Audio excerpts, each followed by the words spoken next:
दोस्तों नमस्कार। एक बार फिर से स्वागत है आपके अपने यूट्यूब चैनल देव जी के ट्रिक्स में। 10% का डिस्काउंट दिया जा रहा है। देख सकते हैं 99 की पीडीएफ 35 रुपये में है, जो कि देख सकते हैं इसमें भी 10% का डिस्काउंट आपको दिया गया है। लेखपाल वाले स्टूडेंट देख सकते हैं कि जो आपकी हिंदी साहित्य की पीडीएफ थी, जो कि आपकी 60 रुपये की थी, जिसे 49 रुपये कर दिया गया है और इसमें भी 10% का डिस्काउंट आपको है। और आपके लेखपाल की जो पीडीएफ आपको 125 रुपये में दी जा रही थी, उसको हम लोग यहाँ पर 99 रुपये कर दिया है और इसमें भी 10% का डिस्काउंट आपको है। तो आप लोग 10% डिस्काउंट वाले में क्लिक करके इसमें से 10% का और प्रॉफिट आप लोग पा सकते हैं। ये ऑफर मात्र आपका 2 दिन के लिए है, इसके बाद वही आपका रेट हो जाएगा 125 रुपये। ठीक है, तो जिन्हें भी यहाँ पर परचेज करना है तो आप लोग लेखपाल की पीडीएफ परचेज कर सकते हैं। यूपीएसआई वाले हिंदी साहित्य की परचेज कर सकते हैं। हाँ, यूपीजी के जो आपकी देख सकते हैं 60 रुपये की थी, उसे आज हमने यहाँ पर 49 रुपये कर दिया है। तो ये ऑफर मात्र आपका 2 दिन का है, तो आप लोग हमारे ऐप से जुड़िए और इसके बाद इस पीडीएफ को परचेज कर लीजिएगा। ठीक है ना, और इसमें भी 10% डिस्काउंट आपका किया गया है। ठीक है, चलिए तो स्टार्ट करते हैं। सभी को राधे राधे। यहाँ पर आपसे प्रश्न पूछा गया है कि किस वर्ष में हिंदी भाषा को कार्यान्वित करने अर्थात स्वीकृति का जो प्रस्ताव था कब था। फटाफट जवाब दीजिएगा। यहाँ पर जवाब सही क्या हो जाएगा। चलिए यहाँ पर जवाब आने शुरू हो गए हैं और आपका राइट आंसर आपका हो जाएगा कौन सा। यहाँ पर 14 सितंबर 1949, जो कि राइट आंसर आपका हो जाएगा कौन सा 1949 वाला ए नंबर आपका हो जाएगा। नेक्स्ट प्रश्न आपसे पूछा गया है 14 सितंबर 1949 को भारतीय संविधान सभा ने हिंदी को भारत संघ की कौन सी भाषा का दर्जा दिया। तो यहाँ पर आपका जवाब क्या बनेगा। और देख सकते हैं ये भी प्रश्न आपके यूपीएसआई से ही आपका लिया गया है। चलिए यहाँ पर जवाब आपका 2 का ऑप्शन राइट आपका हो जाएगा कौन सा। ये आपका राजभाषा है। ठीक है, कैसी है, राजभाषा है, तो ऑप्शन आपका डी बनेगा, राजभाषा हो जाएगा। ठीक है ना। और यहाँ पर देखो एग्जाम के समय सब पढ़ाई करते हैं, जब एडमिट कार्ड आता है ना, बाद में कहते हैं सर आपने जो पढ़ाया है 4-5 वीडियो में पढ़ लेते हैं, सोचते 4-5 वीडियो में उनका सिलेक्शन हो जाएगा। ऐसे ऐसे लोगों की सोच होती है कि 4-5 वीडियो देखते हैं, इसके बाद कहते हैं सर हमारा सिलेक्शन नहीं हुआ है। चलिए यहाँ पर कह रहा है आपसे हिंदी दिवस की तिथि को मनाया जाता है। हिंदी दिवस कब तिथि को, तो भाई 14 सितंबर की एक्सेप्ट की गई है, तो सिंपल सी बात है, जवाब क्या हो जाएगा 14 सितंबर आपका हो जाएगा। नेक्स्ट प्रश्न आपसे पूछा गया है, कह रहा है हिंदी भाषा की उत्तराधिकारिणी है। हिंदी भाषा की उत्तराधिकारिणी अर्थात हिंदी किस भाषा की उत्तराधिकारिणी है। यहाँ पर सही जवाब क्या बनेगा। यहाँ पर 12 का ऑप्शन आपका जवाब देना है। तो यहाँ पर याद रखिए हिंदी जो आपकी है वो संस्कृत भाषा की उत्तराधिकारिणी है। इसका राइट आंसर आपका जो हो जाएगा कौन सा हो जाएगा, यहाँ पर आपका सी हो जाएगा, आपका संस्कृत भाषा की उत्तराधिकारिणी है। ठीक है, अगले प्रश्न आते हैं। प्रश्न आपसे अगला है, संसार की प्रमुख भाषाओं में हिंदी का स्थान क्या है। संसार की प्रमुख भाषाओं में हिंदी का स्थान जो है वो आपका क्या है। चलिए तो यहाँ पर याद रखिए हिंदी का स्थान जो आपका है कितना है, जल्दी से बताइएगा, क्योंकि अपडेटेड क्वेश्चन आपका है और अपडेटेड क्वेश्चन आपको आना चाहिए, है ना। चलिए तो यहाँ पर आपका जवाब क्या बनेगा, तो याद रखिएगा कि वर्तमान 2020 में हिंदी का स्थान जो आपका विश्व में है वो आपका तीसरा स्थान है। इसका जवाब जो आपका आएगा वो आपका सही आ जाएगा तीसरा स्थान। ठीक है, तीसरा स्थान। पहली भाषा आपकी अंग्रेजी है, दूसरी मंदारिन है और तीसरा जो आपका है वर्तमान में आपका हिंदी आपकी तीसरी नंबर में आपकी। ठीक है, चलिए अगला प्रश्न आपका दिया गया है, भाषा लिखने के लिए प्रयुक्त चिन्हों के व्यवस्थित रूप को क्या कहते हैं। भाषा लिखने के लिए प्रयुक्त चिन्हों के व्यवस्थित रूप को क्या कहते हैं, 14 नंबर। चलिए 14 का जवाब आने शुरू हो गए हैं और इसका जवाब जो आपका हो जाएगा लिखने के लिए। लिखने के लिए किसका करेंगे, तो भाई लिखने के लिए लिप का ही तो प्रयोग करेंगे ना। और लिप की जो संख्या होती है आपके लिखने में आपके 52 वर्ड होते हैं, तो लिप का प्रयोग करेंगे। सिंपल सी बात है, ऑप्शन क्या हो जाएगा, डी हो जाएगा। ठीक है ना। अगले प्रश्न आते हैं। प्रश्न आपसे अगला पूछा गया है, यहाँ पर आपसे कह रहा है ब्राह्मी से किस लिपि की उत्पत्ति हुई है। ब्राह्मी से किस लिपि की उत्पत्ति हुई है। तो याद रखिए कि सभी जितने भी लिपियां हैं उनमें सबसे पुरानी लिपि आपके ब्राह्मी को माना जाता है और ब्राह्मी से ही जो उत्पत्ति हुई है वो आपकी किसकी हुई है, तो आपकी देवनागरी, मतलब कह सकते हैं देवनागरी लिपि की उत्पत्ति हुई है वो आप ब्राह्मी लिपि से हुई है। तो इसका जवाब जो हो जाएगा कौन सा हो जाएगा, आपका सी हो जाएगा। ठीक है, अगले प्रश्न आते हैं। प्रश्न आपसे अगला है कि हिंदी को विकास प्रदान करने वाली भाषा कौन सी है। हिंदी को विकास प्रदान करने वाली जो भाषा है ये आपकी कौन सी है। तो यहाँ पर याद रखिए जवाब क्या बनेगा 16 नंबर में। तो देखो विकास जो आपको हिंदी को मिला है किसके माध्यम से, तो आपके अपभ्रंश के माध्यम से तो मिला है ना। तो ऑप्शन कौन सा हो जाएगा, बी हो जाएगा, अपभ्रंश के माध्यम से ही हिंदी को विकास मिला है। ऑप्शन आपके यहाँ पर बनेगा आपका बी नंबर। नेक्स्ट प्रश्न आपसे पूछा गया है, आधुनिक भारतीय आर्य भाषाओं का विकास किससे हुआ है। आधुनिक भारतीय आर्य भाषाओं का जो विकास है ये आपका किससे हुआ है। चलिए 35 नंबर। चलिए 35 का जवाब आ रहा है और यहाँ पर आपका राइट आंसर कौन सा बनेगा। चलिए आधुनिक भारतीय आर्य भाषाओं का जो विकास हुआ है ये आपका हुआ है, आधुनिक पूछा है ना, तो सिंपल सी बात है आपका अपभ्रंश हो जाएगा। ठीक है, अपभ्रंश। अगला दिया गया है, आधुनिक भारतीय आर्य भाषा का काल कब से कब तक का है। आधुनिक भारतीय आर्य भाषा का काल जो है वो आपका कितना है। सभी प्रश्न आपके पूछे गए हैं और पूछे हुए प्रश्न आप देख लेंगे तो थोड़ा सा आपको लेवल पता चल जाएगा, है ना। चलिए गुड मॉर्निंग गुड मॉर्निंग। तो 36 का ऑप्शन राइट आपका जवाब आपका हो जाएगा यहाँ पर सी नंबर, 1000 ईस्वी से अब तक, ठीक है, 1000 ईस्वी से अब तक। अगला दिया गया है कि लौकिक संस्कृत और अपभ्रंश हिंदी भाषा का उचित विकास क्रम है।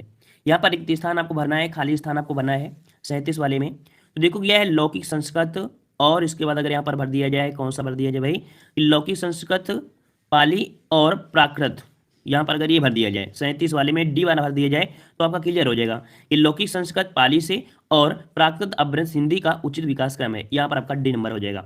अगला प्रश्न हमसे पूछा गया है कि हिंदी का मानक रूप किस भाषा से विकसित हुआ है। हिंदी का मानक रूप किस भाषा से विकसित हुआ है। तो ये भाषा जो आपकी है याद रखिए खड़ी बोली से, ठीक है, खड़ी बोली से। ऑप्शन बी हो जाएगा, खड़ी बोली से हो जाएगा, खड़ी बोली से। नेक्स्ट प्रश्न आपका दिया गया है, मथुरा, आगरा, धौलपुर, ग्वालियर आदि क्षेत्र में निम्नलिखित में से कौन सी बोली बोली जाती है। मथुरा, आगरा, धौलपुर, ग्वालियर आदि क्षेत्रों में निम्नलिखित में से कौन सी बोली बोली जाती है। 39 का जवाब क्या बनेगा। यहाँ पर देखिए, यहाँ पर आपका ब्रज क्षेत्र है ना, ब्रज क्षेत्र है मथुरा में, तो आपका जवाब क्या बनेगा, सी हो जाएगा आपका ब्रज क्षेत्र, ठीक है। नेक्स्ट प्रश्न आपसे पूछा गया है, देखो खड़ी बोली नहीं होगा भाई साहब, खड़ी बोली नहीं होगा क्योंकि यहाँ पर मथुरा में एरिया क्या होता है, मथुरा ब्रज क्षेत्र में आता है ना। चलिए अगला प्रश्न आपका दिया गया है, निम्नलिखित में से प्राचीन भारतीय आर्य भाषा कौन सी है। प्राचीन भारतीय आर्य भाषा आपसे पूछा गया है, तो 40 का ऑप्शन कौन सा हो जाएगा। तो प्राचीन पूछा है आर्य भाषा, तो आपकी वैदिक संस्कृत, ठीक है, हो जाएगा वैदिक संस्कृत हो जाएगा। ऑप्शन आपका बनेगा डी, वैदिक संस्कृत हो जाएगा। नेक्स्ट प्रश्न आपका दिया गया है, दिए गए विकल्पों में से द्राविड़ परिवार की भाषा कौन सी है। दिए गए विकल्पों में से द्राविड़ परिवार की जो भाषा है वो आपकी कौन सी है। तो 41 का ऑप्शन आपका कौन सा हो जाएगा, द्राविड़ परिवार दिया है ना, देखो द्राविड़ परिवार दिया है और द्राविड़ परिवार से पता चल जाएगा कि आपको कन्नड़ भाषा की बात करेगा यहाँ पर, ठीक है ना। दक्षिण भारत में जो कन्नड़ भाषा है, ऑप्शन बनेगा आपका सी बनेगा, ठीक है, सी नंबर आपका बनेगा, ठीक है। अगले प्रश्न आते हैं, प्रश्न आपसे अगला है, हड़ौती बोली कहाँ बोली जाती है। हड़ौती बोली कहाँ पर बोली जाती है। हड़ौती बोली हमने आपको कल भी बताया था कि हड़ौती बोली जो आपकी होती है वो आपकी होती है जयपुरी, जो जयपुरी होती है ना, तो जयपुरी जो आपकी होती है कहाँ पर, राजस्थान में होती है, उत्तरी राजस्थान की होती है, ठीक है ना। ऑप्शन आपका हो जाएगा कौन सा, यहाँ पर डी बनेगा। नेक्स्ट प्रश्न आपका है, रौघड़ी बोली कहाँ बोली जाती है। रौघड़ी बोली कहाँ पर बोली जाती है। रौघड़ी बोली जो बोली जाती है कहाँ बोली जाती है, तो आपके याद रखिए हरियाणा में। ऑप्शन राइट आपका हो जाएगा डी, हरियाणा में हो जाएगा, हरियाणा में, ठीक है। अगला प्रश्न आपसे पूछा गया है, इनमें से कौन सी बोली मध्य प्रदेश की प्रमुख बोलियों में से नहीं है। इनमें से कौन सी बोली मध्य प्रदेश की प्रमुख बोलियों में से नहीं है। नहीं शब्द आपको लगा दिया है, यहाँ पर फोकस करिएगा। तो देखो यहाँ पर मध्य प्रदेश में आपका देखो निमाड़ी दिया है, बुंदेली दिया है और आपका मालवी दिया है। यहाँ पर दिया है बांगुरू, तो बांगुरू तो आपके यहाँ पर भाई बांगुरू को संबंध आपके मध्य प्रदेश से नहीं है, हरियाणवी से, ठीक है ना। चलिए अगला प्रश्न आपसे पूछा गया है, यार आपसे यहाँ पर दिया गया है, चलिए बघेली बोली किस क्षेत्र की बोली है। बघेली बोली जो आपकी है वो किस क्षेत्र की बोली है, 45 नंबर। चलिए यहाँ पर 45 का जवाब देना है और सही जवाब क्या हो जाएगा, सर स्टैटिक जीके की क्लास यहाँ पर चलाइए। तो भाई आपको हिंदी अभी की चला रहे हैं, स्टैटिक जीके हम जानते हैं कितना कौन पढ़ेगा, 2-4 लोग स्टैटिक जीके पढ़ेंगे, इसके बाद नहीं पढ़ते हैं, है ना। तो थोड़ा सा यहाँ पर सब्र करिए, आपको सभी कुछ पढ़ाएंगे, लेकिन पहले से आप लोग इंतजार करते रहिए कि किताबों से भी पढ़ना है, आप लोग किताबों से पढ़ते रहिए भाई, ठीक है ना। हम आपको क्लासेस सभी देंगे, हिंदी जीके वगैरह सब देंगे। चलिए बघेली बोली किस क्षेत्र की बोली है। बघेली बोली किस क्षेत्र की बोली है, यहाँ पर 45 नंबर। तो बघेलखंड जो कि आपका जबलपुर क्षेत्र हो जाएगा, ठीक है। तो आपका जवाब क्या हो जाएगा, आपका यहाँ पर सी हो जाएगा। चलिए पुरानी हिंदी, उर्दू और अंग्रेजी के मिश्रण से उत्पन्न हुई नई जबान कौन सी। देखो पुरानी हिंदी मिलाया, उर्दू मिलाया और अंग्रेजी मिलाया, तो यहाँ पर इन सबको अगर मिला दिया गया है तो इसका जवाब जो हो जाएगा हिंदुस्तानी भाषा। इसका जवाब आएगा डी, हिंदुस्तानी भाषा हो जाएगा, है ना। चलिए अगला प्रश्न से पूछा गया है, कह रहा है रोमन लिपि का प्रयोग किस भाषा के लिए नहीं होता है। रोमन लिपि का प्रयोग किस भाषा के लिए नहीं होता है। गुड मॉर्निंग हंसनगर जी, गुड मॉर्निंग गुड मॉर्निंग। चलिए तो रोमन लिपि का प्रयोग किस भाषा के लिए नहीं होता है, नहीं होता है पूछा है। यहाँ पर आपका जवाब जो आपका जाएगा कौन सा जाएगा भाई, तो यहाँ पर देखो आपका दिया गया है कि जर्मन दिया है, फ्रेंच दिया है, स्पेनिश, अर्थात कह सकते हैं कि रोमन लिपि में जो प्रयोग होता है लिखी जाती है, जर्मन लिखी जाती है, फ्रेंच भी लिखी जाती है, स्पेनिश भी लिखी जाती है, लेकिन कुल्लई जो आपकी है, कुल्लई भाषा का प्रयोग रोमन लिपि में आपका नहीं है ना। आपकी जम्मू कश्मीर हिमाचल प्रदेश के साइड में आपकी होती है कुल्लई। नेक्स्ट प्रश्न आपका दिया गया है कि जनगणना 2001 के हिसाब से भारत में निम्नलिखित में से सबसे अधिक कौन सी भाषा बोली जाती है, ठीक है ना। तो यहाँ पर देखो आपका जवाब आपका बनेगा कौन सा, तो उसके अकॉर्डिंग आपसे पूछा गया, तब आपको यहाँ पर देना है कि आपका 2001 के अकॉर्डिंग आपका बंगाली भाषा आपकी ज़्यादा थी, ठीक है ना। नेक्स्ट प्रश्न आपका दिया गया है, कन्नौजी बोली मुख्य रूप से निम्नलिखित में से कौन से जिले में बोली जाती है। कन्नौजी बोली मुख्य रूप से निम्न में से कौन से जिले में बोली जाती है, 52 नंबर। चलिए यहाँ पर आपका जवाब क्या बनेगा, तो देखो कन्नौजी बोली, कन्नौजी से अगर आपको पता चले तो यहाँ पर एक पॉइंट आपको दिख रहा है कौन सा, तो आपका फर्रुखाबाद क्षेत्र, ठीक है। फर्रुखाबाद क्षेत्र जो आपका है यहाँ पर हो जाएगा आपका नंबर, फर्रुखाबाद जो क्षेत्र है यहाँ पर कन्नौजी आपकी बोली जाती है। अगला प्रश्न से पूछा गया है कि बांगरू भाषा ज्यादातर कौन से राज्य में बोली जाती है। बांगरू भाषा ज़्यादातर कौन से राज्य में बोली जाती है? यहाँ पर 53 नंबर आपको जवाब देना है। तो यहाँ पर देखो बांगरू है, और बांगरू का भी हमने बताया था आपके हरियाणा से है ना, हरियाणा से संबंधित है। तो इस प्रकार से राइट आंसर आपका कौन सा हो जाएगा? आपका सी हो जाएगा, हरियाणा से हो जाएगा। नेक्स्ट प्रश्न आपका दिया गया है कि हिंदी के स्थान पर अंग्रेजी को सन 1855 में भारत की शिक्षा और प्रशासन की भाषा के रूप में किसने स्थापित किया? तो देखिए यहाँ पर समय दे दिया गया है अंग्रेजी को सन 1855 में। तो 1855 से अगर आप दिमाग लगाना चाहें तो लगा सकते हैं कि इस समय लगभग आपके लॉर्ड मैकाले, ठीक है, लॉर्ड मैकाले प्रशासन की दृष्टि से है। तो जवाब कौन सा हो जाएगा? यहाँ पर आपका हो जाएगा ए नंबर, लॉर्ड मैकाले हो जाएगा, ठीक है ना। अगले प्रश्न आते हैं। प्रश्न आपसे अगला पूछा गया है, भाषा के क्षेत्रीय रूप को क्या कहा जाता है? भाषा के क्षेत्रीय रूप को क्या कहा जाता है? का जवाब हो गया बी नंबर आपका, क्षेत्रीय रूप जो होता है उसे बोली कहते हैं। अगला दिया गया है आपसे यहाँ पर कि निम्नलिखित में से कौन भाषा भाषा का मौखिक रूप है? कौन सा भाषा का मौखिक रूप है? यहाँ पर 56 नंबर आपसे पूछा है। 56 नंबर आपका हो जाएगा। यहाँ पर याद रखिए, देखो मौखिक भाषा, मौखिक मतलब क्या होता है देख लीजिए। मौखिक मतलब पत्र में, निबंध में, योजनाओं में ऐसे तो नहीं होगा, इनमें तो लिखा जाएगा। मौखिक भाषा जो होती है परिचर्चा होता है, बोलने वाली परिचर्चा, है ना। ऑप्शन आपका यहाँ पर सी बनेगा। नेक्स्ट करें, कन्नड़ का संबंध किस भाषा परिवार से है? तो सिंपल सी बात है, कन्नड़ भाषा कहाँ पर होगी? कन्नड़ भाषा कहाँ पर होगी? द्राविड़ परिवार होते थे दक्षिण भारत में, अर्थात यहाँ पर डी हो जाएगा, दक्षिण भाषा परिवार हो जाएगा, डी नंबर, ठीक है। अगला प्रश्न आपसे पूछा गया, प्रश्न आपसे कह रहा है कि आयो शब्द निम्नलिखित में से किस बोली का है? आयो शब्द निम्नलिखित में से किस बोली का है? यहाँ पर सही जवाब क्या बनेगा? यहाँ पर 91 का ऑप्शन आपका जवाब क्या बनेगा भाई साहब? 91 जवाब आपसे पूछा गया है, और यहाँ पर आपका राइट आंसर आपका 91 का हो जाएगा ए नंबर, ब्रज भाषा से, ठीक है, ब्रज भाषा से है। कुछ क्वेश्चन हमें ऐसा लगा कि बहुत ही बेहतरीन क्वेश्चन है, इस कारण इनको भी पढ़ लीजिएगा, ठीक है। वैसे हमने यूपीएसआई के ही क्वेश्चन हमने लिया है जो प्रीवियस ईयर में है, लेकिन यहाँ पर 10 क्वेश्चन आपके बहुत ही बेहतरीन है। कह रहा है हिंदी शब्द किसका दिया हुआ है? हिंदी शब्द जो दिया है वो किसका दिया है? तो हिंदी जो आपका आया याद रखिए ईरानियों के दिन है, ठीक है, ईरानियों का दिन है। ऑप्शन आपका बी बनेगा। नेक्स्ट करें, पंजाबी भाषा किस लिपि में लिखी जाती है? पंजाबी भाषा किस लिपि में लिखी जाती है? तो यहाँ पर लिपि देख लीजिए, पंजाबी लिपि। तो पंजाबी जो होती है याद रखिएगा, यहाँ पर आपका राइट आंसर 93 का आपका बी हो जाएगा, गुरुमुखी लिपि में, ठीक है, बी नंबर गुरुमुखी लिपि में, ठीक है ना। चलिए अगले प्रश्न आते हैं। कह रहा है खड़ी बोली का प्रथम महाकाव्य कौन सा है? प्रथम महाकाव्य पूछा गया है, खड़ी बोली का प्रथम महाकाव्य। और हमने वीडियो बना दिया है कि हिंदी बोली का प्रथम काव्य कौन सा है, हिंदी की प्रथम कहानी कौन सी, हिंदी का प्रथम उपन्यास कौन है, हिंदी के पहले राइटर कौन है, हिंदी के प्रथम, मतलब हर चीज़ हमने बता दिया है। एक वीडियो पड़ा होगा, उसको आप देख लीजिएगा, ठीक है ना, उससे आपको बहुत कुछ आपका नॉलेज मिल जाएगा।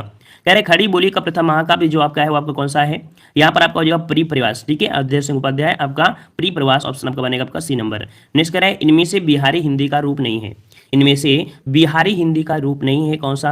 तो बिहारी हिंदी में आपकी 3 बोलियां आपकी होती है ना, 3 बोलियां आपकी होती हैं। तो देखो आपकी भोजपुरी तो आपकी सिंपल सी बात है, भोजपुरी तो आपकी होगी। मगध साम्राज्य वहीं आपका था तो मगही भी होगी। मिथिला नरेश वहीं था तो आपका होगा। लेकिन यहाँ पर जो अवधि दिया है भाई, तो अवधि यहाँ से संबंधित आपकी नहीं है, बी नंबर। अगले प्रश्न आते हैं। प्रश्न आपसे अगला पूछा गया है, करे बौद्ध धर्म से जुड़े हुए साहित्य की भाषा कैसी है?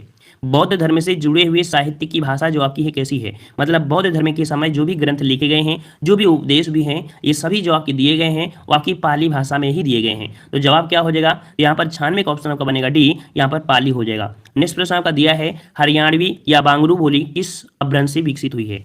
तो देखो यहाँ पर दिया गया है हरियाणवी या आपका बांगरू। तो यहाँ पर आपका 97 में जो आपका है याद रखिए ये एक अपभ्रंश है और पश्चिमी अपभ्रंश। क्यों? क्योंकि यहाँ पर पश्चिमी हिंदी के अंतर्गत आती है ना, पश्चिमी हिंदी के अंतर्गत ही तो आपके आते हैं ना पश्चिमी आपके उत्तर प्रदेश। तो यहाँ पर आपका जवाब आपका यहाँ पर हो जाएगा पश्चिमोत्तर और सौसेनी अपभ्रंश में हो जाएगा। नेक्स्ट प्रश्न आपका दिया गया है, कह रहा है हिंदी का पाणिनि किसे कहा जाता है? हिंदी का पाणिनि किसे कहा जाता है? यहाँ पर 98 का जवाब देना है। तो यहाँ पर याद रखिए हिंदी का पाणिनि कहा जाता है किशोरी दास वाजपेयी को, किशोरी दास वाजपेयी को कहा जाता है। 98 का ऑप्शन आपका डी बनेगा, किशोरी दास वाजपेयी को कहा जाता है। अगला, हिंदी का प्रथम व्याकरण लिखने वाले विद्वान कौन है? हिंदी का प्रथम व्याकरण लिखने वाले विद्वान का नाम क्या है? तो यहाँ पर याद रखिए हिंदी का पहला व्याकरण जो लिखा था यो लिखे थे आपके जेसुआ केटलर, जेसुआ केटलर हो जाएगा। 99 का जवाब आपका यहाँ पर हो जाएगा जेसुआ केटलर, ठीक है ना। और इन प्रश्नों को नोट कर लीजिएगा, और अभी नोट नहीं करोगे तो बाद में भुगतोगे और कुछ नहीं होगा, ठीक है ना। इसलिए जितना हम बोलते जाएं उसको नोट करते रहिए, क्योंकि एग्जाम के समय वही नोट्स आपकी काम पे आती है। और यूट्यूब में पढ़ा हुआ जो आपका प्रैक्टिस होता है कब तक याद रहेगा? हमें तो याद नहीं रहता है कि हमने मतलब कौन सा क्वेश्चन कहाँ पर है। कुछ क्वेश्चन आपको याद रहते हैं क्योंकि जब लगातार आप पढ़ाते हैं, तो इस कारण इनको नोट कर लिया करिए तो ज़्यादा सही रहेगा, है ना। तो यहाँ पर आपका 100 का ऑप्शन आपका हो जाएगा स्वयंभू को कहा जाता है, ठीक है, स्वयंभू को। ऑप्शन आपको यहाँ पर बने कौन सा? डी हो जाएगा, स्वयंभू हो जाएगा, ठीक है ना। पहला प्रश्न जवाब दीजिए। कह रहा है मूल विधि में कह रहा है आपसे कि निम्न में से उत्तर प्रदेश का कौन सा जिला विशिष्ट और उत्कृष्ट डिजाइनों वाले कालीनों के उत्पादन और निर्यात के लिए प्रसिद्ध है? यहाँ पर पूछा गया है कि ऐसा कौन सा जिला है जो विशिष्ट और उत्कृष्ट डिजाइन वाली कालीन के लिए उत्पादन जो करता है और निर्यात करता है, इसके लिए प्रसिद्ध है, आपका कौन सा है। तो यहाँ पर जवाब आने शुरू हो गए हैं। चलिए यहाँ पर जवाब बिल्कुल सही आ गए हैं, लगभग सभी के जवाब, क्योंकि आपने यूपी जी के पढ़ा भी होगा। यहाँ पर आपका 41 का ऑप्शन राइट, डी नंबर आपके लॉक करते हैं आपके भदोही में। याद रखिए भदोही जो आपका है, भदोही जिला है, ये आपके उत्कृष्ट डिजाइन की जो आपकी कालीनें हैं, ऑप्शन आपका डी हो जाएगा। ठीक है, आगे बढ़ते हैं। प्रश्न आपसे पूछा गया है, कह रहा है बुद्ध कुशीनगर बौद्ध लोगों का एक लोकप्रिय पर्यटन स्थल है, यहाँ है। यहां पर आपसे पूछा है कि कुशीनगर बौद्ध लोगों का एक लोकप्रिय पर्यटन स्थल है, यहां पर पूछा गया है कि है क्या, मतलब ये जो लोकप्रिय बना है वो किस वजह से बना है। चलिए रौनक जी यहाँ पर जय हिंद, सभी को जय हिंद। तो याद रखिएगा कि ये आपका जो क्या है, आपका कुशीनगर में बौद्ध लोगों का एक है, इसके कारण है राम भर स्तूप। किसके कारण है, राम भर स्तूप के कारण ये आपका काफी प्रसिद्ध है। ऑप्शन राइट आपका हो जाएगा कौन सा, यहाँ पर डी हो जाएगा। ठीक है, और अगले प्रश्न आते हैं। प्रश्न आपसे पूछा गया है, कह रहा है बंगाल का विभाजन 1905 ईस्वी में ब्रिटिश वायसराय द्वारा किया गया था। बताइए भाई कि जो बंगाल का विभाजन किया गया था, बंगाल का विभाजन किया गया था 1905 में, उस समय जो आपके वायसराय थे वो आपके कौन थे। चलिए यहाँ पर जवाब आ रहे हैं सभी के, बी नंबर आ रहा है। चलिए बी आ रहा है तो बिल्कुल सही जवाब है, आपका ऑप्शन लॉक करते हैं। ऑप्शन आपका हो जाएगा यहाँ पर बी, आपके लॉर्ड कर्जन थे। कौन थे, लॉर्ड कर्जन थे। राइट आंसर आपका यहाँ पर बी हो जाएगा। ठीक है, रवि कश्यप जी गुड इवनिंग। चलिए अगला प्रश्न आपका दिया है, दिसंबर 1916 में दोनों पक्षों के संयुक्त सत्र में संघ भारतीय राष्ट्रीय कांग्रेस और मुस्लिम लीग के बीच एक समझौता हुआ। सिंपल सी बात यहां पर पूछा गया है, यहां पर आपसे कह रहा है कि जो कांग्रेस का अधिवेशन हुआ था 1916 में, उसमें से आप कह सकते हैं भारतीय राष्ट्रीय कांग्रेस और मुस्लिम लीग दूसरों के बीच क्या हुआ था, समझौता। ये हुआ कहां पर, तो ये क्वेश्चन पूछा गया है। तो आपका जवाब हो जाएगा कौन सा, यहां पर जवाब सबका ए आ रहा है, तो बिल्कुल सही जवाब है, आपका जवाब ए हो जाएगा लखनऊ। ठीक है, लखनऊ में हुआ था, जिसमें से भारतीय राष्ट्रीय कांग्रेस और मुस्लिम लीग के बीच क्या हुआ था, समझौता हुआ था। 44 क्वेश्चन का हो जाएगा कौन सा, ए सही हो जाएगा। ठीक है, अच्छा आगे बढ़ते हैं। प्रश्न आपसे अगला पूछा गया है कि भारत की स्थल सीमा की लंबाई कितनी है। भारत की स्थल सीमा की जो लंबाई है वो आपकी कितनी है। चलिए 45 का जवाब दीजिएगा, 45 का सही जवाब कौन सा हो जाएगा।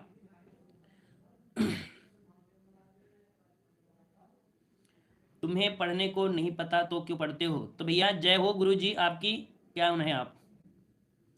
चलिए भारत की स्थल सीमा की लंबाई यहाँ पर बताइए, भारत की स्थल सीमा की लंबाई 45 का जवाब दीजिए, सही हो जाए कौन सा। तो यहाँ पर देखिए स्थल सीमा है ना, और स्थल में हमने बताया था कौन सा, तो आपको बताया था जो आपके स्थल सीमा से लगे हुए जितने भी पड़ोसी देश हैं ये सभी आपकी इसमें आते हैं, और इनकी सीमा जो आपकी है 15,200 किलोमीटर। ऑप्शन यहाँ पर डी सही हो जाएगा। ठीक है, आगे बढ़ते हैं। प्रश्न आपसे अगला पूछा है, भारतीय संविधान में पंचायती राज प्रणाली को वर्ष संशोधन में औपचारिक रूप दिया गया था। जो पंचायती राज प्रणाली है, जो पंचायती राज प्रणाली है, इसको जो औपचारिक रूप से दिया गया था वो कौन से संशोधन में किया गया था। चलिए यहां पर जवाब देना है, सही जवाब क्या हो जाएगा। अभी ज्यादा क्वेश्चन नहीं हुए हैं, बस आपके 2 ही 4 क्वेश्चन हुए थे। 46 का ऑप्शन राइट आपका जवाब यहाँ पर डी हो जाएगा। आपके 1992 में 73वें संशोधन के तहत आपका हुआ था, ऑप्शन राइट आपका डी हो जाएगा। अगला प्रश्न आपसे पूछा गया है कि द्वितीय प्रशासनिक सुधार जो आपका आयोग था, इसका जो गठन हुआ था 31 अगस्त 2005 को, ठीक है, किसकी अध्यक्षता में जांच आयोग के रूप में किया गया था। याद रखिए 31 अगस्त 2005 में जांच आयोग आपकी थी, और ये जो आपका आयोग हुआ था किसके लिए, द्वितीय प्रशासनिक सुधार के लिए। यहां पर आपके कौन थे, तो यहां पर आपका जवाब 47 का आपका बनेगा सी। ये आपके थे वीरप्पा मोइली। कौन थे भाई, वीरप्पा मोइली थे। ऑप्शन राइट आपका यहां पर डी हो जाएगा, सॉरी आपका यहां पर हो जाएगा कौन सा, 47 का ऑप्शन आपका हो जाएगा सी नंबर। ठीक है, अगला प्रश्न आपसे पूछा गया है कि संविधान सीआईसी और चुनाव आयुक्तों के कार्यकाल की सुरक्षा निश्चित करता है। वे 6 साल के कार्यकाल के नियुक्त किए जाते हैं या वर्ष की आयु तक नियुक्त रहते हैं, जो भी पहले हो। यहां पर आपसे बोला गया है, यहां पर आपसे बोला है जो चुनाव आयुक्त होते हैं, जो आपके चुनाव आयुक्त होते हैं, इनका कार्यकाल के बारे में पूछा गया है। तो कौन सा कार्यकाल हो जाएगा, या तो वो 6 वर्ष की बात कर रहे हो, या तो कह सकते हैं 65 वर्ष की बात कर रहे हो। मतलब जो दोनों में कोई भी आ जाएगा तो वो उतने पर से कह सकते हैं कि उनका वहां से ट्रांसफर हो जाएगा, मतलब कह सकते हैं कि उनका वहां से सेवा समाप्त हो जाएगी। तो आपका जवाब कौन सा, बी हो जाएगा। इतने उम्र तक ये चुनाव आयुक्त बन सकते हैं, 6 या कह सकते हैं 65। ठीक है, अगला प्रश्न आपसे पूछा गया है, निम्न में से कौन सी राजभाषा की शक्तियों में एक है। राजभाषा की जो शक्ति दी गई है वो आपकी कौन सी शक्ति दी गई है। तो पहला दिया है, यह संघ सूची और समवर्ती सूची में शामिल मामलों पर कानून बना सकता है। तो देखो राज्यसभा दिया है, राज्यसभा दिया है संघ सूची के बारे में। यहाँ पर देखो दिया गया है कानून बन सकता है, ये धन विधेयक गैर विधेयक पर पेश और लागू कर सकता है। तो पहला तो भाई आपका यहाँ पर कह सकते हैं गलत आपका दिया है। फिर दिया गया है यह कराधान बजट और वार्षिक वित्तीय विवरणों के प्रस्ताव को मंजूरी दे सकता है। तो यहाँ पर देखो बजट संबंधी इसमें भी आपका नहीं है। यह गैर धन विधेयकों पर विचार और अनुमोदन करता है तथा धन विधेयकों में संशोधन का सुझाव देता है। तो इसका जवाब जो हो जाएगा वो सी हो जाएगा कि जो गैर धन विधेयक होते हैं उसमें विचार कर सकता है और अनुमोदन कर सकता है, और जो धन विधेयक हैं उस पर संशोधन का सुझाव कर सकता है, लेकिन ये लोग बदल नहीं सकते हैं। तो आपका जवाब कौन हो जाएगा, यहाँ पर आपका सी सही हो जाएगा। ठीक है, अगला प्रश्न आते हैं। प्रश्न आपसे मिला है कि संयुक्त राष्ट्र महासभा द्वारा पारित प्रस्ताव के अनुसार 24 जनवरी 2019 को पहला अंतर्राष्ट्रीय दिवस मनाया गया था। यहां पर आपको बताना है कि 24 जनवरी 2019 को पहला अंतर्राष्ट्रीय दिवस जो मनाया गया वो कौन सा मनाया गया था। चलिए 50 का जवाब देना है, तो 50 का याद रखिए शिक्षा दिवस, याद रखिएगा पहला अंतर्राष्ट्रीय शिक्षा दिवस। ऑप्शन राइट आपका यहाँ पर बी सही हो जाएगा। ठीक है, आगे बढ़ते हैं। प्रश्न आपसे पूछा गया है, कह रहा है एक प्रोग्राम या कंप्यूटर होता है जो सर्वर से जुड़कर जानकारी का अनुरोध करता है। इनमें से आपको बताना है कि ऐसा कौन सा आपका प्रोग्राम है। मतलब यहां पर अगर ऑप्शन ए भरोगे तो यह कहोगे कि एक्सेस एक प्रोग्राम या कंप्यूटर होता है जो सर्वर से जुड़कर जानकारी का अनुरोध करता है। इसका राइट आंसर आप भरेंगे, ये नंबर आपका यहां पर भरा जाएगा। ठीक है, आगे बढ़ते हैं। प्रश्न से अगला पूछा गया है, कह रहा भारत की पराध्वनिक मिसाइल ब्रह्मोस की रेंज को प्रारंभ में मिसाइल प्रौद्योगिकी नियंत्रण व्यवस्था MTCR की शर्त के अनुसार 290 किलोमीटर पर कैप किया गया था। जुलाई 2018 प्रशिक्षण प्रक्षेपण के अनुसार इस एलीट क्लब में भारत के प्रवेश के बाद इसकी रेंज को बढ़ाकर कर दिया गया है। मतलब कह सकते हैं जो आपकी ब्रह्मोस मिसाइल है प्रारंभ में कितने किलोमीटर की थी, 290 किलोमीटर की आपकी दूरी इसमें थी, लेकिन यहां पर कह सकते हैं जुलाई 2018 के बाद इसकी यहां पर जो दूरी कर दी गई है वो आपकी कितनी कर दी गई है। याद रखिएगा यहां पर आपका जवाब सही हो जाएगा कौन सा, ऑप्शन राइट का बनेगा सी 550 किलोमीटर। याद रखिएगा इसकी जो आपकी दूरी हो गई है वो आपकी कितनी है, तो 290 से बढ़ाकर आपकी कितनी 500 किलोमीटर के ऊपर कर दी गई है। तो आपका जवाब यहां पर हो जाएगा कौन सा, सी सही हो जाएगा। समझ गए होंगे। अगला प्रश्न आपका दिया गया है, कह रहा है उपवास के बाद रक्त शर्करा का स्तर होने की स्थिति को प्री डायबिटीज माना जाता है। मतलब कह सकते हैं उपवास भी लोग, बहुत लोग उपवास भी रहते हैं ना, तो उपवास के बाद जो रक्त शर्करा होता है इसका स्तर क्या होता है, धीरे धीरे क्या होता है, कम हो जाता है। और ये जो स्तर कम हो जाता है कैसे, जो बोला जाता है ना प्री डायबिटीज, प्री डायबिटीज आपका पूछा गया है कितनी स्थिति में होता है। ये स्थिति होती है जब आपकी बॉडी में 100 से या 125 से कम स्तर की शर्करा बचती है, उसे बोला जाता है प्री डायबिटीज। ऑप्शन यहाँ पर हो जाएगा सी नंबर। आगे बढ़ते हैं। अगला प्रश्न आपका दिया गया है, नारियल में रेशे और शक्तिशाली फैटी एसिड्स बहुत अधिक मात्रा में होते हैं जिन्हें माध्यम श्रृंखला कहा जाता है। देखिए नारियल में रेशे होते हैं ये आपको भी पता है, शक्तिशाली फैट एसिड्स होते हैं बहुत अधिक मात्रा में होते हैं, ठीक है ना, जिन्हें माध्यम श्रृंखला कहा जाता है।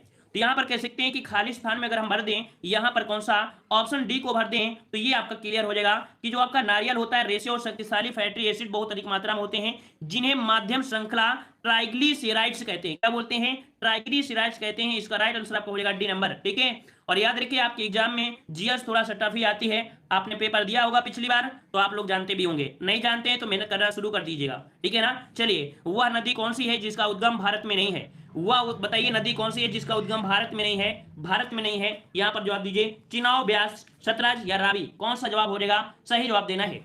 चलिए यहाँ पर 55 की बात किया है तो आप बिल्कुल जवाब दे सकते हैं क्योंकि आपने पढ़ा है। आप कह सकते हैं कि सर हमने पढ़ा है और आपने पढ़ा भी है, तो यहाँ पर ऑप्शन आपका सी हो जाएगा। सतलज नदी है ये भारत के बाहर, इसका उद्गम स्थान भारत के बाहर है। ठीक है, तिब्बत के मानसरोवर झील के जो आपका है वहां से निकलते हैं राजस्थान से। ठीक है, ऑप्शन आपका सी हो जाएगा। अगला है एशिया की सबसे बड़ी प्याज की मंडी कहां पर स्थित है। चलिए 56 का जवाब दीजिएगा। अल्पना राय गुड इवनिंग, गुड इवनिंग। चलिए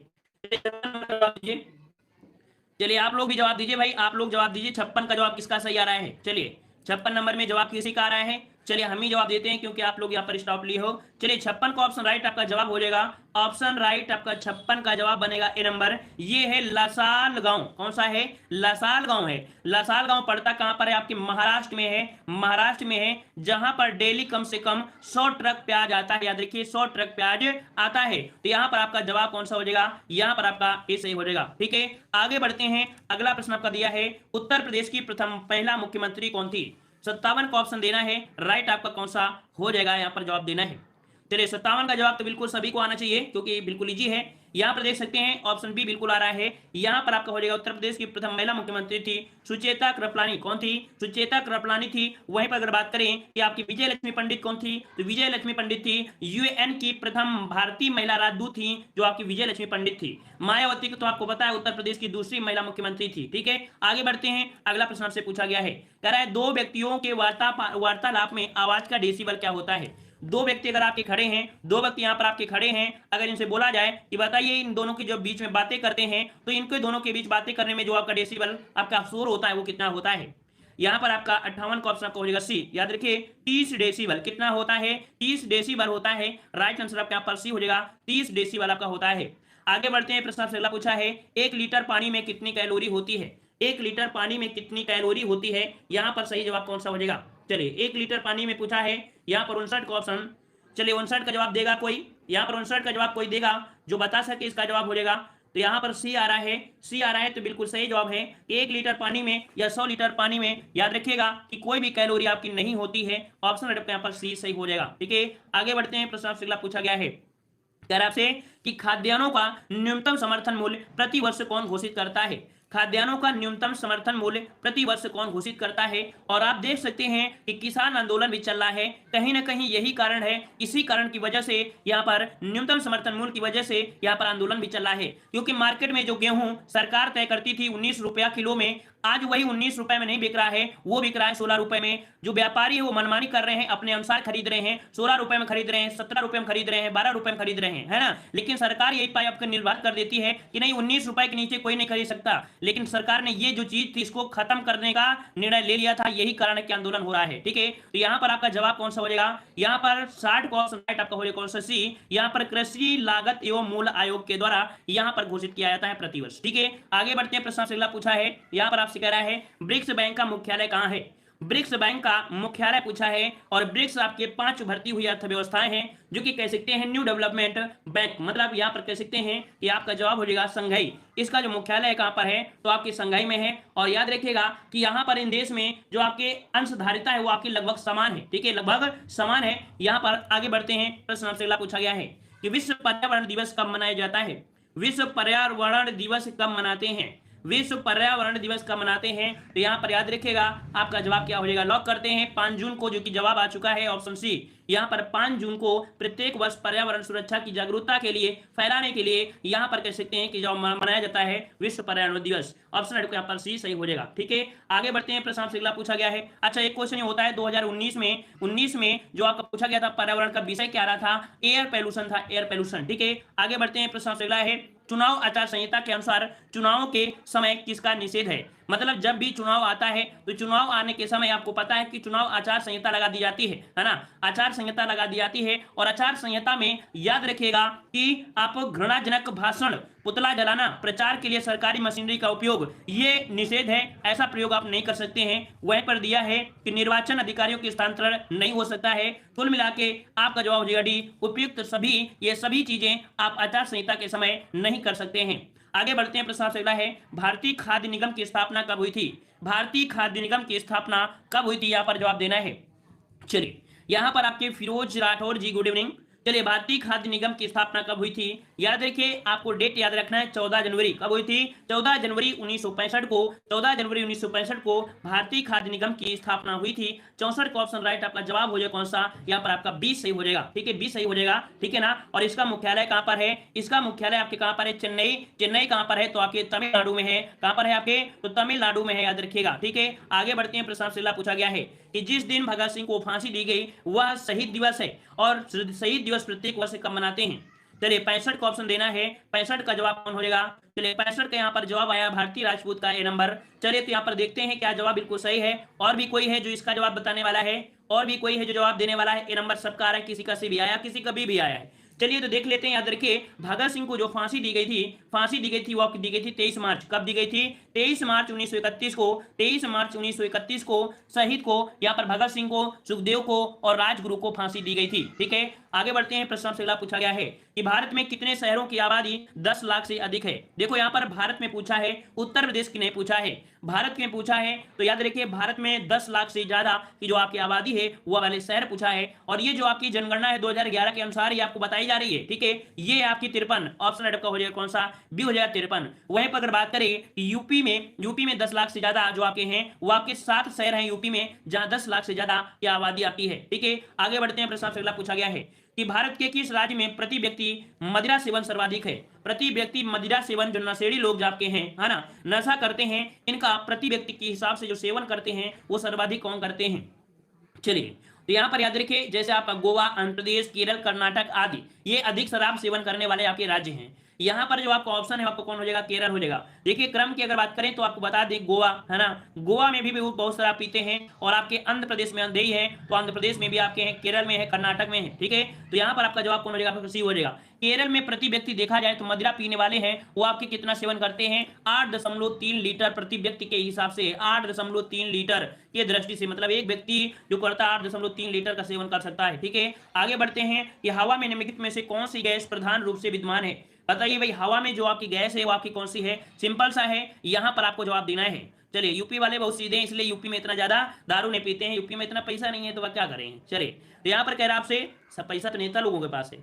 चलिए, यहां पर आपसे पूछा गया है कि हवा है ना, हवा में जो आपकी कौन सी है, तो 71% लगभग आपकी कौन सी, तो आपकी नाइट्रोजन हो जाएगा। 68 का जिसका भी जवाब सी आ रहा है बिल्कुल सही हो जाएगा, लगभग, सॉरी माफ करिए, 78% है ना। नाइट्रोजन कितनी है, तो 78.08% है, वो आपकी क्या है, नाइट्रोजन है, ठीक है। वहीं पर ऑक्सीजन जो आपकी है वो आपकी 20 दशमलव, ठीक है, 20.95 आपकी है, ठीक है। आगे बढ़ते हैं, प्रश्न अगला पूछा गया है, ऋग्वेद में निम्नलिखित में से किस देवता की सर्वाधिक महत्ता का वर्णन है। ऋग्वेद में कौन से देवता थे जिसके सर्वाधिक महत्व दिया गया है, सर्वाधिक महत्व जो दिया गया है ऋग्वेद में, यहां पर जो आप कौन हो जाएगा, तो 69 का ऑप्शन यहां पर आपका निधि सिंह का आया है, यहां पर बी नंबर, लगभग सभी का बी आ रहा है, तो बिल्कुल जवाब सही है। इंद्र देवता का यहां पर कह सकते हैं सर्वाधिक महत्व था, ऑप्शन राइट आपका बनेगा बी नंबर। आगे बढ़ते हैं, प्रश्न आपसे अगला पूछा है, राष्ट्रीय पुलिस अकादमी कहां स्थित है।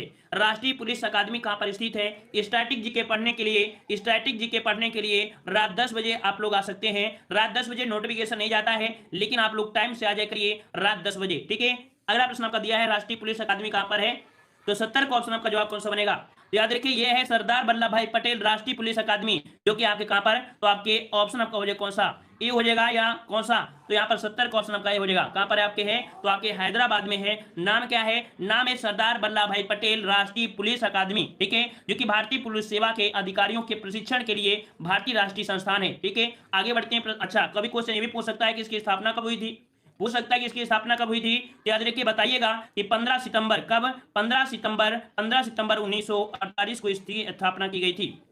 आगे बढ़ते हैं, निम्नलिखित में से किस भारतीय पुरातन ग्रंथ में अपराध और अपराधी का जिक्र आता है। अपराध और अपराधी का जो जिक्र मिलता है वो किस पर मिलता है। चलिए जवाब दीजिए, 71 का सही जवाब कौन सा हो जाएगा। नंबरिंग डालते रहिए, नंबरिंग डालेंगे तभी तो हम आपको बता पाएंगे कि आपका जवाब सही है, नहीं तो भाई ए बी पता नहीं कौन से प्रश्न का है। चलिए, यहाँ पर 71 का जवाब कौन सा हो जाएगा, जवाब हो जाएगा कि अर्थशास्त्र, मनुस्मृति, न्याय मीमांसा, मतलब सभी में अपराध और अपराधी का वर्णन किया गया है, तो जवाब हो जाएगा डी, उपयुक्त सभी हो जाएगा। आगे बढ़ते हैं, प्रश्न अगला है कि हमारे राज्य में 1090 को किस नाम से जाना जाता है। उत्तर प्रदेश में एक हेल्पलाइन सेवा है 1090, और 1090 ये आपकी हेल्पलाइन है, जो कि कहा जाता है कौन सी, तो यहां पर कह सकते हैं वुमेन पावर लाइन। कौन है आपकी, वुमेन पावर लाइन है, इसका राइट आंसर आपका सी हो जाएगा, वुमेन पावर लाइन है, ठीक है। क्या है, वुमेन पावर लाइन है, यहां पर जवाब हो जाएगा सी नंबर आपका हो जाएगा, सी नंबर आपका हो जाएगा, ठीक है। उत्तर प्रदेश सरकार द्वारा महिलाओं की सुरक्षा हेतु आपकी ये शुरू की गई है। आगे पूछा गया है कि घरेलू हिंसा से महिलाओं की सुरक्षा हेतु अधिनियम कब लागू किया गया। सोच समझकर जवाब दीजिएगा, सोच समझकर जवाब दीजिएगा। यहां पर पूछा है घरेलू हिंसा से महिलाओं की सुरक्षा हेतु अधिनियम कब लागू किया गया। यहां पर देखो पूछा गया है 73 नंबर में, महिलाओं संरक्षण में लागू पूछा गया है, लागू पूछा गया है, ये नहीं पूछा गया है, बनाना नहीं पूछा गया है। अगर ये पूछता कि ये जो कानून बना था कब बना था, तो आप जवाब दे सकते थे 2005 में, लेकिन पूछा गया है लागू कब हुआ था, तो ये लागू हुआ था 2006 में। इसका राइट आंसर आपका जाएगा कहां पर, ए नंबर जाएगा, 2006 में ये आपका लागू किया गया था, बल्कि बनकर तैयार जो हुआ था वो 2005 में बनकर तैयार हो गया था। क्लियर हुआ। आगे बढ़ते हैं, प्रश्न अगला है, भगवान बुद्ध की 200 फीट ऊंची कांस्य प्रतिमा स्थापित करने का निर्णय जो लिया गया है वो कहां पर लिया गया है।